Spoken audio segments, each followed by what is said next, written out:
সিরিয়ার বর্তমান পরিস্থিতি গভীরভাবে পর্যবেক্ষণ করছে যুক্তরাষ্ট্র, এমন একটি বিবৃতি প্রকাশ করেছে হোয়াইট হাউস। তবে কি ভাবছে মার্কিন প্রশাসন, জানার জন্য যুক্ত হচ্ছে সহকর্মী ইমরান আনসারের সাথে। ইমরান, সিরিয়ার বর্তমান পরিস্থিতি নিয়ে যুক্তরাষ্ট্রের গণমাধ্যমগুলোর বিশ্লেষণ কি?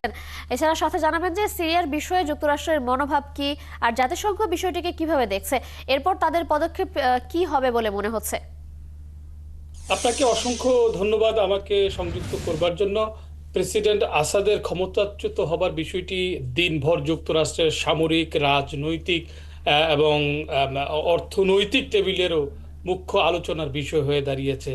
সিরিয়ান ইস্যু নিয়ে যুক্তরাষ্ট্রের যে শীর্ষস্থানীয় গণমাধ্যম, আপনারা জানেন যে সিএনএন এবং ফক্স, পাশাপাশি অন্যান্য টেলিভিশন চ্যানেলগুলো, তারা বিভিন্ন বিশ্লেষণ নিয়ে তারা হাজির হচ্ছেন। এবং যুক্তরাষ্ট্রের যে মূল ধারার যে গণমাধ্যম new York Times, Washington post সহকারে, তারা ঘন্টায় ঘন্টায় এই বিষয়ে তারা আপডেট দিচ্ছেন, বিশ্লেষণ দিচ্ছেন। এখন থেকে ঘন্টা ছয়েক আগে প্রেসিডেন্ট বাইডেন সিরিয়ান বর্তমান পরিস্থিতি নিয়ে তিনি হোয়াইট হাউসে ব্রিফ করেছেন, জাতির উদ্দেশ্যে বক্তব্য দিয়েছেন, ভাষণ দিয়েছেন, এবং পাশাপাশি টুইটারে মতামত ব্যক্ত করেছেন নবনির্বাচিত প্রেসিডেন্ট ডোনাল্ড ট্রাম্প। হোয়াইট হাউসের জন্য এই বাশার আল আসাদের এই পদত্যাগ একদিকে যেমনটি আনন্দের, অন্যদিকে উদ্বেগের। আনন্দের এ কারণে বলছি যে দীর্ঘদিন পর ইরান এবং রাশিয়ার মদতপুষ্ট একজন স্বৈরশাসক ক্ষমতাচ্যুত হয়েছে, যাতে ইরান এবং রাশিয়ার পরাজয় হয়েছে বলে মনে করছে যুক্তরাষ্ট্র।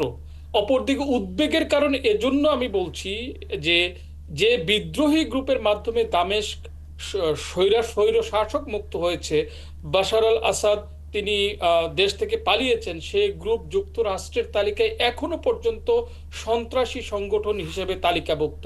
আপনারা জানেন যে যুক্তরাষ্ট্রের যে সন্ত্রাসী গোষ্ঠীর যে তালিকা, সে তালিকায় কিন্তু যে গ্রুপটি নেতৃত্ব দিয়েছে সেই গ্রুপটির নাম হচ্ছে হাইয়াত তাহরির আস শামস, যেটিকে যুক্তরাষ্ট্র মনে করে এটি একটি আল কায়দা সংশ্লিষ্ট সংগঠন, যে কারণে সংগঠনটিকে নিষিদ্ধ সংগঠন হিসেবে যুক্তরাষ্ট্র ঘোষণা করে রেখেছে। এবং এমনি বাস্তবতায় যুক্তরাষ্ট্র এই নিষিদ্ধ ঘোষিত গোষ্ঠীর সাথে কিভাবে আলোচনায় সম্পৃক্ত হবে তা একটি চ্যালেঞ্জের বিষয় হিসেবে দাঁড়িয়েছে। এবং সেই জন্যই এই আমরা বাইডেনের যে বক্তব্যটি দেখলাম, সেখানে তিনি কিন্তু বলেছেন আসাদের পতনের পর ক্ষমতার ভর কেন্দ্রে আইসিসের কোনো ধরনের সন্ত্রাসী সংগঠন হিসেবে মনে করে আইসিসকে যুক্তরাষ্ট্র, আপনারা জানেন, তাদের এই উত্থানকে কোনোভাবেই যুক্তরাষ্ট্র মেনে নেবে না বলে স্পষ্টভাবে জানিয়ে দিয়েছেন প্রেসিডেন্ট বাইডেন। এবং তিনি সাথে সাথে সামরিক বাহিনীর সদস্যদেরকে বলেছেন যে আইসিসের ক্যাম্পগুলোতে যাতে যুক্তরাষ্ট্রের পক্ষ থেকে আক্রমণ করা হয়।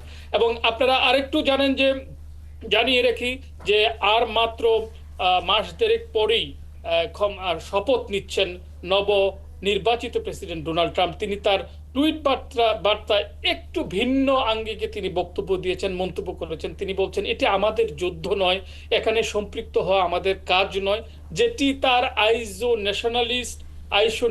ন্যাশনালিজম পলিসি যে তিনি নিয়েছেন, যে তিনি আগে যুক্তরাষ্ট্রের স্বার্থ দেখবেন, পরে অন্য জায়গায় সম্পৃক্ত হবেন, সেই বার্তাই কিন্তু সেখানে দিয়েছেন। তবে তিনি বলেছেন যে এই যুদ্ধের মাধ্যমে রাশিয়ার পরাজয় হয়েছে, রাশিয়ার এখন উচিত ইউক্রেনে যুদ্ধবিরতিতে যাওয়া, ইউক্রেন যুদ্ধ বন্ধ করা। তিনি প্রেসিডেন্ট ভ্লাদিমির পুতিনের প্রতি তিনি আহ্বান আপনার জানিয়েছেন। মাধ্যমে জানছিলাম যুক্তরাষ্ট্র থেকে সিরিয়ার বর্তমান পরিস্থিতি। আপনাকে অসংখ্য ধন্যবাদ আমাদের সাথে যুক্ত হবার জন্য।